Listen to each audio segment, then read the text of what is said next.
আপনারা মেধাবীরা একটা জিনিস চিন্তা করেছেন কি, হাজারো কোঠার ভিড়ে একটি কোঠা হারিয়ে যাচ্ছে।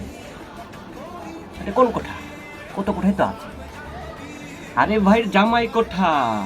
মনে করেন আমার শ্বশুর একজন মুক্তিযোদ্ধা, সে 2 নম্বর সেক্টরে যুদ্ধ করেছে বা যে কোনো সেক্টরে যুদ্ধ করতেই পারে।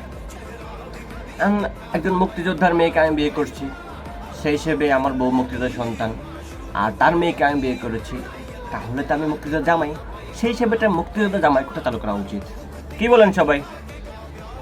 এটা আমার মন থেকে চাওয়া পাওয়া। হয়তো আমার মতো যারা জামাই আছেন তারা হয়তো চাইবেন একটা জামাই কোঠা চালু, যেহেতু আমার শ্বশুর একজন মুক্তিযোদ্ধা, যদি হয় আর কি।